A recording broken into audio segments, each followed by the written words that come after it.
तो बोला नहीं नहीं, रास्ता तो बहुत सुंदर है, डरने की कोई बात नहीं, आराम से आओ। साथी पर भरोसा करके चल पड़े। जैसे ही आगे चले तो दूसरा हुआ दम। अरे फिर आवाज भई, रास्ता ठीक तो है। दूसरे ने कहा इस दुष्ट ने हमको नहीं बताया तो हम किसी को क्यों बताए। हाँ बहुत बढ़िया रास्ता है, चले आओ। परिणाम यह हुआ कि लाइन में जितने थे सब धमाधम होते चले गए। अंधा यथांधई रूपनीयमाना बाची सतंत्या मुर्दाम निबद्धा। पिताजी इसी प्रकार ये सारा संसार अंध परंपरा से गिर रहा है, संसार के गर्त में। जीवन भर तमाम घर गृहस्थी का क्लेश भोगने के बाद भी कोई अपनी संतान को उससे बचाने का प्रयत्न करता है क्या? उसी नौनते लकड़ी के गोरख धंधे में हर अपनी संतान को हर व्यक्ति झोंकता जा रहा है। इस संसार चक्रव्यूह से बचाने का कोई प्रयत्न नहीं करता, सब अंध परंपरा से गिर रहे हैं। इसलिए वो भाग्यशाली है जिसकी मति रति चरण प्रभु के चरण कमलों में हो। अब तो हिरण्यकश्यपु के क्रोध का पारावार नहीं रहा। अरे असुरवीरो, मैं समझ गया इस दुष्ट बालक में नारायण भक्ति का भयंकर रोग लग चुका है। और ये रोग बहुत खतरनाक है, संक्रामक बीमारी है, छूत की बीमारी है, एक एक से फैल जाती है। नगर ग्रामों में कोई एक सच्चा भक्त वैष्णव संत कोई पैदा हो जाए तो देखते देखते तिलकधारी, कंठीधारी, मालाधारी, झांझ मजीरा वाले हजारों नाचते नजर आने लगते हैं। इसलिए अब तक तो ये प्रहलाद अकेला है, ऐसा न हो कि इसे देख देख करके और बीमार पैदा हो जाए। और रोग जब ऐसा लगे कि ये ठीक नहीं हो सकता तो उपाय फिर ये कहिए कि उस रोगी को ही ठिकाने लगाना, ताकि और तो रोगी न बने। अरे हमारा शरीर हमको कितना प्यारा लगता है, पर इसी हाथ में कोई इतना घातक रोग हो जाए कि डॉक्टर साहब कहें कटवा दो, नहीं तो रोग का पूरा प्रभाव शरीर में फैल जाएगा। तो अन्य शरीर की रक्षा के लिए हाथ कटवाना पड़ता है कि नहीं? छिंद्यात् तदंगम यदुदात्मनो हितम शेषम सुखम जीवत यद विवर्जना। तो जैसे हम प्यारे अंग को भी कटवा ही देते हैं अन्य शरीर की सुरक्षा को ध्यान में रखते हुए, ऐसे ही प्रहलाद मेरा अंग है, मेरा पुत्र है, पर रोग बहुत खतरनाक लग गया है इसको, इसलिए ठिकाने लगा दो।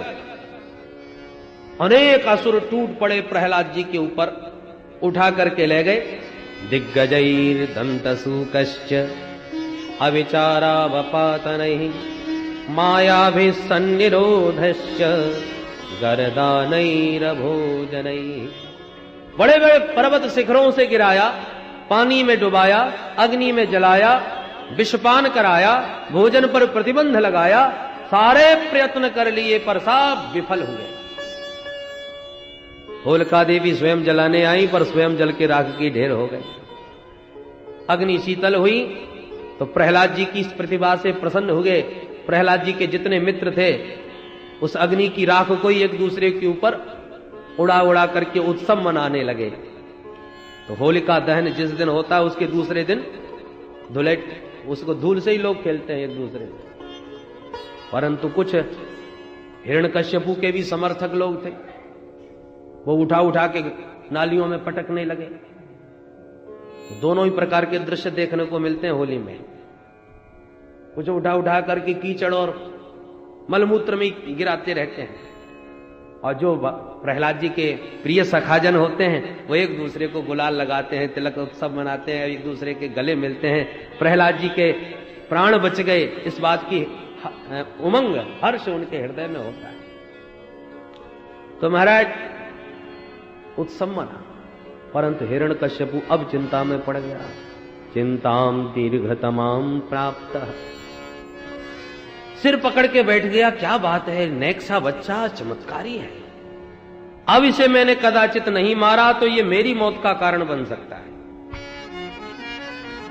बालक में ये चमत्कार नहीं, इसके ऊपर किसी का हाथ है, और मुझे लगता है नारायण मेरे ऊपर कोई षड्यंत्र रचा रहा है मेरे बेटे के माध्यम से। इतने में संडा मर्ग जी आए गए। अरे महाराज, आपकी टेढ़ी भ्रकुटी होने पर त्रिलोकी कांप जाती है और आप अपने बच्चे को लेके इतने परेशान हो रहे हैं। महाराज एक बार मौका हमको और दीजिए। अच्छा ले जाइए। प्रहलाद जी को पकड़ के फिर ले आए। बहुत समझाए पर इन पर कोई प्रभाव नहीं पड़ा, तो बांध करके प्रहलाद जी को गिरा दिया। पड़ा रहे, प्रहलाद जी पड़े। अब एक दिन संडा मर्ग जी तो चले गए कहीं बाजार घूमने, विद्यार्थी निकल पड़े खेलने कूदने। अवसर मिल गया प्रहलाद जी को, इधर आओ मित्रों, एक नया खेल सिखाओ। आ गए, कहो भैया प्रहलाद कौन सा नया खेल आता है आपको? प्रहलाद जी बोले आंख मिचौनी सीखी है? बोले हाँ ये तो पुराना खेल है। प्रहलाद जी बोले हमारा जीवन भी तो एक आंख मिचौनी का ही खेल है। वो कैसे भैया? बोले देख भाई, जीवात्मा और परमात्मा दोनों शाश्वत सखा है। दोनों बोले चलो आंख मिचौनी खेलते हैं। भगवान बोले पहले तुम छुप जाओ, फिर बाद में हम छुपेंगे। तो समस्त जीव परमात्मा के उदर में विलीन हो गए प्रलय के समय। और परमात्मा ने जब सृष्टि का शुभारंभ किया तो एक एक जीव को एक एक कर्म ढूंढ ढूंढ करके जगत में कर्मानुसार जन्म दे दिया। और भगवान बोले देखो बच्चों, हमने तुम सबको ढूंढ लिया, अब इसी जगत के कण कण में अणु अणु में हम भी छुपे बैठे हैं। अब तुम्हारी बारी है हमें ढूंढने की, हमें ढूंढ के बताओ। जिस दिन तुम हमें ढूंढ लोगे उस दिन तुम्हारा खेल खत्म। और जब तक उस जगत में छुपे जगदीश्वर को जान नहीं लेंगे तब तक ये जन्म मरण का खेल खत्म होने वाला नहीं है, चलता ही रहेगा। बड़ा लंबा खेल है। इसलिए वेद भगवान कहते हैं तमेव विदित्वा मृत्युमेति नान्यः अन्था विद्यते यनाय। उस परमात्मा को जाने बिना जन्म मरण रूपी इस भयंकर पीड़ा से बचने का और कोई दूसरा रास्ता नहीं। प्रहलाद जी कहते हैं इसलिए मित्रों, बुद्धिमान वही है जो कुमारावस्था से होश संभालते ही जगत में छुपे जगदीश्वर को जानने में जुट जाए। कौमार आचरेत प्राज्ञो धर्मान भागवतानिह दुर्लभम मानुषं जन्म तदप्य ध्रुवमर्थदम। मित्रों, उस परमात्मा को इस मनुष्य शरीर से ही जानना संभव है और शरीर उसको जानने में समर्थ नहीं। इसलिए जानो।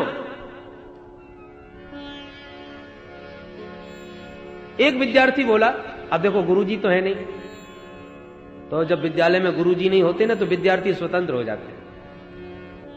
और कभी कभी एक मेधावी छात्र को ही पढ़ाने का दायित्व दे दिया जाता है, आज तुम पढ़ाओ। तो छात्र जो प्रमुख है, बुद्धिमान है, वही अपने साथियों को पढ़ाने लगता है। तो आज प्रहलाद जी खुद अपने साथियों को पढ़ा रहे हैं। तो जब अपना मित्र कोई पढ़ावे तो उससे प्रश्न करने में कोई संकोच नहीं होता, गुरुजी से तो पूछने में डर लगता है। तो आज सारे विद्यार्थी खुल के प्रश्न कर रहे हैं प्रहलाद जी से, और प्रहलाद जी सबका समाधान करते हुए अध्ययन करा रहे हैं। एक विद्यार्थी बोला, प्रहलाद हमने तो सुना है कि ये उम्र कमाने की है, पहले तो खूब कमाओ, रुपया पैसा धन वैभव भोग सामग्री, और भजन पूजन करना ये सब बुढ़ों का काम है। प्रहलाद जी बोले सुनो मित्रों, जीवन में सुख और जो दुख हैं वो दैवाधीन है, प्रारब्धानुसार। जितना प्रारब्ध में लिखा है उतना सुनिश्चित रूप से प्राप्त होगा। उसके लिए तुम चाहे जितना उद्यम करो या मत करो। दुखी होने के लिए तुम कभी प्रयत्न करते हो क्या? किसी ने मांगा है भगवान से कि हे प्रभु हम दुखी रहे? ना तो कोई मांगता है ना कोई चाहता है, फिर भी दुखी होते हैं कि नहीं? होना पड़ रहा है। क्यों होना पड़ रहा है? जब तुम चाहते नहीं फिर दुखी क्यों होते हो? क्योंकि दैवाधीन है। हमारे प्रारब्ध में यदि दुख लिखा है तो हम ना भी चाहें तो भी मिलेगा। ठीक इसी प्रकार से सुख भी यदि प्रारब्ध में है तो मत चाहो तब भी मिलेगा। सुखमेन्द्रियकम दैत्या देह योगेन देहिनाम सर्वत्र लभ्यते दैवात् यथा दुःखमयत्नतः। दुख का कोई प्रयत्न नहीं किया फिर भी दुखी हुए, ऐसी सुख का भी प्रयत्न न करो। यदि प्रारब्ध में है तो घर बैठे हो जाओगे। कई लोग दिन रात मेहनत कर रहे हैं, पसीना बहा रहे हैं, फिर भी कुछ नहीं पा रहे। और एक वो है जिनको कुछ नहीं करना पड़ रहा, फिर भी प्रारब्ध जब जागृत होता है तो धन की बरसात होने लग जाती है।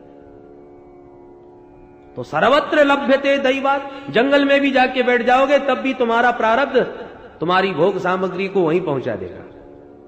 तो जो प्रारब्ध में पाना सुनिश्चित है, तो जो वस्तु पाना सुनिश्चित है उसके लिए प्रयत्न करना भी मूर्खता है। अरे प्रयत्न उसके लिए किया जाता है जो अनुपलब्ध हो। सुख और दुख तो प्रारब्धानुसार पाना निश्चित है। तो प्रयत्न काय के लिए के प्रयत्न किया जाता है आत्म कल्याण के लिए। रही बात बुढ़ापे की, तुम लोग कहते हो कि बुढ़ापे में भजन करो। अरे मित्रों, पहले तो ये बताओ तुम अपनी आयु कितनी समझते हो? बोले 100 साल। प्रहलाद जी ने कहा कोई गारंटी कार्ड है तुम्हारे पास कि 100 साल तक जिंदा रहोगे? बोले वो तो नहीं। प्रहलाद जी बोले फिर भी हम मान लेते हैं तुम 100 साल वाल की उम्र के हो, तो रात्रि में तो खर्राटे बजा के सोने में ही समय गंवाया कि नहीं? बोले हाँ। तो इसका मतलब 50 साल गए सोने में, 50 वर्ष तुम्हारे सोने में समाप्त, अब बचे 50। सो प्रारंभ के 20 वर्ष तुमने खेलने कूदने में मौज मस्ती में उड़ा दिए, अब बचे 30। तो 30 में से 80 के बाद के जो 20 वर्ष हैं उन्हें हिसाब से पहले ही निकाल देना चाहिए, क्योंकि उस अवस्था में पहुंचने के बाद तुम चाहोगे भी कुछ उपासना कर लें, साधना कर लें, तो शरीर ही काम नहीं करेगा। ध्यान लगाने बैठे, खांसी ने परेशान कर दिया, घुटने दर्द करने लगे, कहीं ना कहीं कोई ना कोई शारीरिक व्याधि आपको इतनी प्रभावित करेगी कि आप चाह करके भी कुछ नहीं कर सकोगे।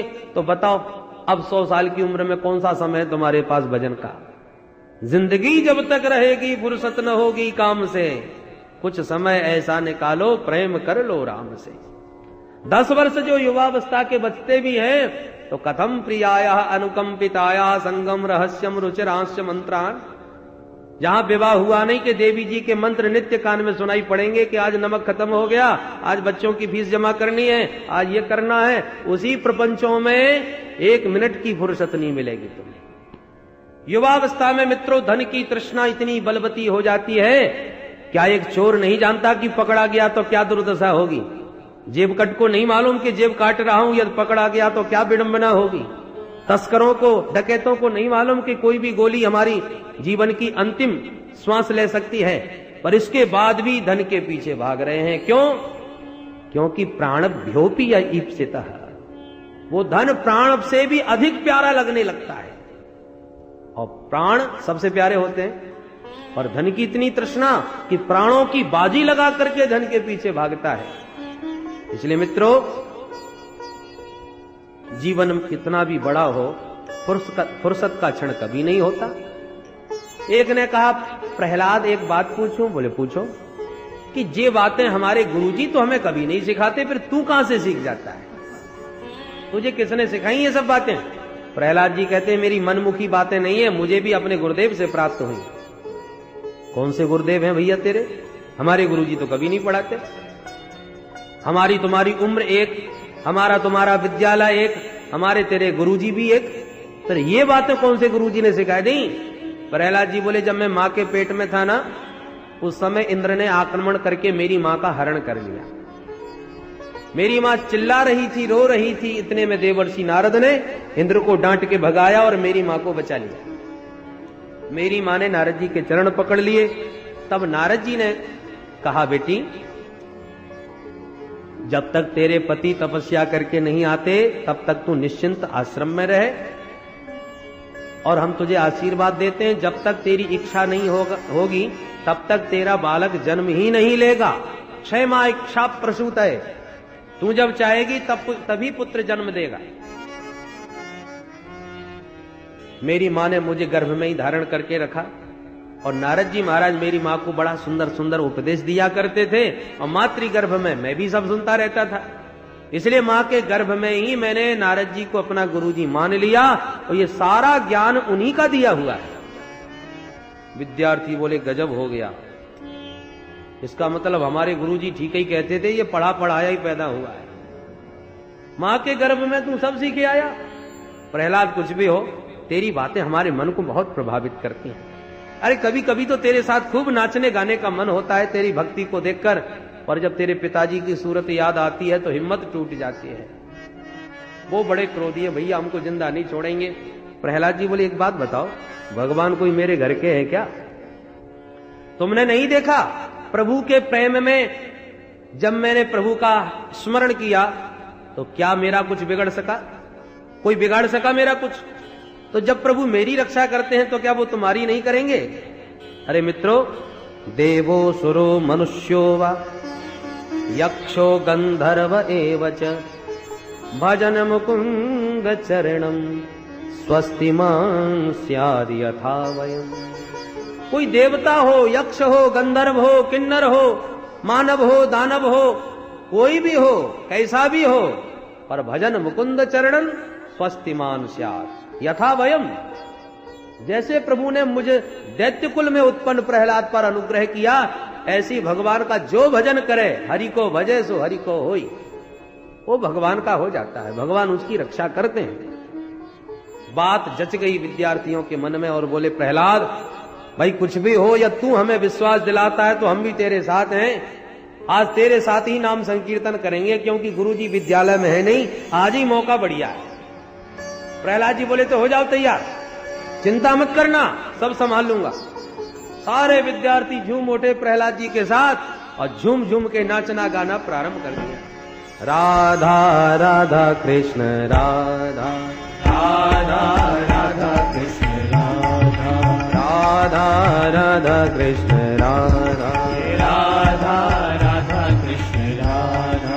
गोविंद गोविंद गोपाला मुरली मनोहर नंद लाला, गोविंद गोविंद गोपाला मुरली मनोहर नंद लाला, गोविंद गोविंद गोपाला मुरली मनोहर नंद लाला, गोविंद गोविंद गोपाला मुरली मनोहर नंद लाला, गोविंद गोविंद गोपाला मुरली मनोहर नंद लाला, गोविंद गोविंद गोपाला मुरली मनोहर नंद लाला, गोविंद गोविंद गोपाला जय मुरली मनोहर नंद लाला, गोविंद गोविंद गोपाला जय मुरली मनोहर नंद लाला, गोविंद गोविंद गोपाला मुरली मनोहर नंद लाला, गोविंद गोविंद गोपाला मुरली मनोहर नंद लाला, गोविंद गोविंद गोपाला मुरली मनोहर नंद लाला, गोविंद गोविंद गोपाला मुरली मनोहर नंद लाला। राधा राधा कृष्ण राधा राधा राधा कृष्ण राधा राधा राधा कृष्ण राधा। ताली बजा के राधा कृष्ण राधा राधा राधा कृष्ण राधा राधा राधा कृष्ण राधा। सारे विद्यार्थी ताली बजा बजा के झूम झूम के नाच रहे थे। इतने में आ गए गुरुजी। गुरुजी ने देखा तो घबरा गए, हे भगवान लगता है बीमारी फैल गई, कहीं इसको छू करके मैं भी रोगी ना बन बैठूं। सो दौड़े दौड़े गुरुजी गए श्री हिरण्यकश्यपु के पास। महाराज गजब हो गया, क्या हुआ? अब वो महाराज वो अभी तक तो प्रहलाद अकेला था, अब तो उसने सारे विद्यार्थियों को रोगी बना दिया। आप चल के अपनी आंखों से देखी। सुनते ही आंखें लाल हो गई। कोपावेश चलत गात्रः पुत्रम हंतुम मनोदधे। कोप के कारण शरीर कांपने लगा। मैं आज अपने पुत्र को मार ही डालूंगा, ऐसा संकल्प लेके गदा उठा के चल पड़ा। और जो विद्यालय में जाकर के देखा, होश उड़ गए। और किसी विद्यार्थियों को होश नहीं, वो अपनी मस्ती में नाच रहे हैं और गा रहे हैं। गोविंद मेरो है, गोपाल मेरो है, गोविंद मेरो है, गोपाल मेरो है, गोविंद मेरो है, गोपाल मेरो है, गोविंद मेरो है, गोपाल मेरो है। श्री बांके बिहारी नंदलाल मेरो है, श्री बांके बिहारी नंदलाल मेरो है, श्री बांके बिहारी नंदलाल मेरो है, श्री बांके बिहारी नंदलाल मेरो है, श्री बांके बिहारी नंदलाल मेरो है, श्री बांके बिहारी नंदलाल मेरो है, श्री बांके बिहारी नंदलाल मेरो है, श्री बांके बिहारी नंदलाल मेरो है, श्री बांके बिहारी नंदलाल मेरो है, श्री बांके बिहारी नंदलाल मेरो है, श्री बांके बिहारी नंदलाल मेरो है, श्री बांके बिहारी नंदलाल मेरो है। गोविंद मेरो है, गोपाल मेरो है, गोविंद मेरो है, गोपाल मेरो है, गोविंद मेरो है,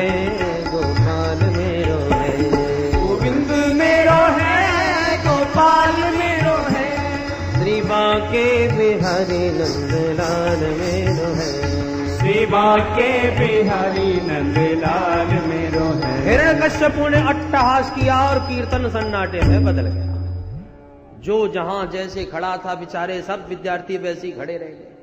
कोई नाचते समय एक हाथ कमर पे और एक हाथ माथे पे रख के ठुमका मार रहा था जोड़ का, और जहां उसकी दृष्टि हिरण्यकश्यपु के मुख पर पड़ी सो बेचारा मूर्ति बना ज्यों का त्यों खड़ा हो गया। ये भी हिम्मत नहीं जो सीधा भी हो जाए। थर थर कांप रहे छोटे छोटे विद्यार्थी प्रहलाद को इशारा कर रहे हैं, उधर देख। प्रहलाद जी ने जब पीछे मुड़ के हिरण्यकश्यपु की लाल लाल आंखें देखी तो विद्यार्थियों को मुस्कुरा के इशारा किया, घबराना मत, मैं हूं। और हिरण्यकश्यपु ने तो प्रहलाद पर हजारों गालियों की बौछार कर दी। हे दुर्विनीत मंदात्मन कुल भेद कराधम स्तब्धन मच्छासनोद्भूतम नेश्ये त्वाद्य यमक्षयम क्रुध्यस्य यस्य कंपन्ते त्रयो लोका सहेश्वराः तस्य मे भीतवन्मूढ़ शासनम किम बलोत्यगाः। अरे दुर्विनीत कुलभेदी कराधम प्रहलाद, आज तुझे मेरे कोप से कोई नहीं बचा सकता।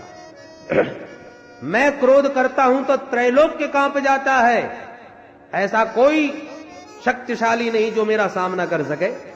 ब्रह्मा जी के वरदानों ने मुझे अमरत्व प्रदान किया है, पर तूने किसके बल पर मुझे चुनौती देने का दुस्साहस किया? प्रहलाद जी ने भी निर्भीक होकर जवाब दिया, न केवलम में भवतश्च राजन सबई बलम बलिना च परेशान परे बरे स्थिर जंगमाये ब्रह्मादयो ये न वसम प्रणीता। पिताजी, आपको ब्रह्मा जी के वरदानों का बल है और मेरे प्रभु तो ब्रह्मा जी को भी बल देने वाले हैं। चराचर जगत के जीवों में जो भी कुछ बल पराक्रम है वो सब मेरे प्रभु का ही तो दिया हुआ है। भगवान यदि अपना बल खींच लें तो बड़े बड़े देवता एक सूखे तिनके को हिला नहीं सकते, जला नहीं सकते, उड़ा नहीं सकते। परशुराम जी महाराज बार बार फरसा दिखा रहे थे राम जी को। लक्ष्मण जी महाराज और ज्यादा छेड़ रहे थे। परशुराम जी की आंखें लाल, संकल्प सुदृढ़ कि अब मैं इस बच्चे को मार ही डालूंगा, पर जब जब फरसा उठाने का प्रयास किया तभी तब हाथ ने काम करना छोड़ दिया। परशुराम जी बड़े चक्कर में कि चाह भी रहा हूं, फरसा मेरे हाथ में भी है, फिर भी ये उठ क्यों नहीं रहा, हाथ काम क्यों नहीं कर रहा? लक्ष्मण जी बोले, हाथ ने पहचान लिया पर आप नहीं पहचान पा रहे। क्या मतलब? कौन है ये? सबको बल शक्ति देने वाले यही तो नहीं? संदेह हो गया तो चला अपना संदेह दूर करने के लिए परशुराम जी ने कहा, महाराज राम रमापति कर धनु लेहु और खेचऊ मोर मिटह संदेहु। ये धनुष पर आप प्रत्यंचा चढ़ा दो तो मेरा संदेह समाप्त हो जाएगा, मैं आपको पहचान जाऊंगा। और जैसे ही धनुष देने के लिए परशुराम जी आगे बढ़े ही थे कि अपने आप ही परशुराम जी के हाथ से धनुष छूट गया और राम जी के हाथ में जाके पहुंच गया। देत चाप आपे चले गए परशुराम मन विस्मय भय। परशुराम जी के आश्चर्य का ठिकाना नहीं हुआ, गजब हो गया। मेरा हाथ चैतन्य था वो एकदम जड़ बन गया, और मेरा धनुष एकदम जड़ था वो आज चैतन्य बन गया, जो स्वयं मेरे हाथ से चल करके राम जी के हाथ में पहुंच गया। इसका मतलब राम जी कौन है? जो चेतन कहो जड़ करे, जड़ है करे चैतन्य। राम जी चाहे तो जड़ को चैतन्य बना दे और राम जी चाहे तो चैतन्य को जड़ बना दे। श्री प्रहलाद जी महाराज कहते हैं, सबई बलम बलिनाम चा परेशान। पिताजी वो बलवानों के भी बलवान हैं। आप अपने को त्रिलोकी का विजेता मानते हैं, पर सबसे पहले तो आप अपने घर को जीतिए। तुम्हारे भीतर के जो शत्रु घुसे बैठे हैं, दस्यून पुरासन्न विजित्य लुम्पतो, काम क्रोधादि जो शत्रु हमारे भीतर घुसे बैठे हैं, आज देखो पिताजी आपको क्रोध ने अपने अधीन कर रखा है। आपका शरीर क्रोध के अधीन होकर कांप रहा है। पहले इन शत्रुओं को जीत लीजिए, तब आप विजेता कहलाएंगे। परंतु क्रोध में बुद्धि क्षीण हो जाती है। क्रोधात भवति संभोह, संभोहात स्मृति विभ्रम, स्मृति भ्रंशात बुद्धिनाशः, बुद्धिनाशात प्रणश्यति। क्रोध में अंधा हिरण्यकश्यपु चिल्ला पड़ा, ए मूर्ख, तेरा भगवान यदि सबको बल पराक्रम प्रदान करता है तो बोल कहां रहता है, पहले तेरे भगवान को देखूं। प्रहलाद जी बोले ये पूछिए पिताजी कि वो कहां नहीं रहते। ईशावास्यमिदं सर्वम, वो तो कण कण में, अणु अणु में, सर्वत्र है। यदि कहूं कि यहां है तो फिर यह संभावना हो जाएगी कि शायद यहां नहीं होगा। वो तो सर्वत्र है। वे वेष्टि व्यापनोति सकलम जगत। हिरण्यकश्यपु ने कहा यदि सर्वत्र है तो क्वासो यदि सर्वत्र कस्मात स्तंभे न दृश्यते। यदि तेरा भगवान सर्वत्र है तो इस खंभे में मुझे कहां दिखाई पड़ रहा है, मुझे क्यों नहीं दिख रहा? क्या तेरा भगवान इस खंभे में है? प्रहलाद जी बोले हां। और भगवान कहां? जहां भक्ति की हां, भगवान वहां। प्रहलाद जी ने हां किया और हिरण्यकश्यप ने घुमा करके गदा का प्रहार किया, खंभा फट गया और भगवान नरहरि नृसिंह के रूप में प्रकट हो गए। बोल नृसिंह भगवान की। गगड़ गड़गड़ानो खम्भ फाटो चरचरानो, निकसो नरनाहर को रूप अति भयानक है। ककड़ कड़कड़ावे दसन जीव लप लपावे, चितवत सरोज मानो अंग जात खानो। नरसिंह भगवान ने इतना भयंकर अट्टहास किया कि सारे दैत्य मूर्छित होकर गिर पड़े। हिरण्यकश्यपु भी घबरा गया और मन में सोचने लगा मैं तो वरदान प्राप्त हूं, ब्रह्मा जी के वरदान जब मेरी रक्षा करेंगे तो मैं क्यों डरूं। तो वरदानों का स्मरण करके साहस आ गया, ढाल तलवार संभालने लगा और भगवान के ऊपर झपट पड़ा। मध्याह्न 12 बजे नरसिंह भगवान प्रकट भये और युद्ध छिड़ गया। भगवान उसे ऐसे खेलने लगे उसके साथ जैसे पक्षीराज गरुड़ छोटे मोटे सर्प के साथ क्रीड़ा करें, खिलाते रहे। ब्रह्मा जी ऊपर से देवताओं के साथ मिलकर के ये युद्ध देख रहे हैं। ऊपर से इशारा करें सरकार जल्दी करो, सूर्यास्त हो गया, बल पराक्रम बढ़ जाएगा असुरों का। भगवान ने हुंकार ध्वनि करके ऊपर देखा सो ब्रह्मा जी सक पकाए गए। भगवान कहना चाहते हैं कि पहले तो वरदान दे के बल पराक्रम देते हो। तो बेचारे ब्रह्मा जी कुछ न बोले। जहां सूर्यास्त पूर्णतः हुआ भगवान ने तुरंत हिरण्यकश्यपु को पकड़ा, जकड़ा, गोदी में पटका और बीच दहरी में जकड़ के बैठ गए। इतनी जोर से दबाया हाथ पैर कि अपने आप ही हाथ से ढाल तलवार खिसक गए नीचे। अरे महाराज गिर पड़ा तो क्या हुआ, मरने वाला नहीं। भगवान बोले क्यों? बोले मैंने वरदान लिए हैं। क्या? बोले ना भीतर मरूं ना बाहर। भगवान बोले इसीलिए बीच दहरी में बैठा हूं। तो ना ऊपर मरूंगा ना नीचे। भगवान बोले तू तो मेरी गोद में है। तो ना मैं ना अस्त्र से मरूंगा ना शस्त्र से। भगवान बोले लंबे लंबे नाखून देख रहे हो, ये ना अस्त्र है ना शस्त्र, पर तेरे लिए पर्याप्त है। इसी से तेरा उदर विदीर्ण करूंगा। अब तो कांप गया। तो ना दिन में मरूंगा ना रात में। भगवान बोले संध्या का समय हो रहा है, ना दिन है ना रात। तो महाराज ना मनुष्य से मरूंगा ना जानवर से। भगवान बोले मैं कौन हूं? नर भी हूं सिंह भी हूं, नरसिंह। अच्छा, अब घबराया। मैंने वरदान मांगा था महाराज कि मैं ब्रह्मा की सृष्टि में किसी से नहीं मर सकता। भगवान बोले सुन, ब्रह्मा को मैं बनाता हूं, ब्रह्मा ने मुझे नहीं बनाया। अब तो बेचारा बोरी तरह घबरा गया। अरे तो एक वरदान और है। क्या? बोले मैं 12 महीने से किसी महीने में नहीं मरूंगा। भगवान बोले ये अधिक मास चल रहा है, ये 13वां महीना स्पेशल तेरे लिए बनवा रखा है। सत्यम विधातुम निज भृत्य भाषितम व्याप्तिम च भूते स्वखिलेषु चात्मनः अदृश्यतात्यद्भुत रूप मुद्वहन स्तंभे सभायाम न मृगम न मानुषम। सारे वरदानों की प्रभु ने रक्षा करी। ब्रह्मा जी के वरदानों की भी रक्षा करी, सनकादियों के शाप की रक्षा भी करने के लिए भगवान इस रूप में आए हैं। और अपने प्रहलाद भक्त के वचन को भी सत्य करने के लिए सत्यम विधातुम निज भृत्य भाषितम, ये सभी भगवान के भक्त हैं और सभी के वचनों को सत्य करने के लिए इस अद्भुत रूप में भगवान प्रकट भये।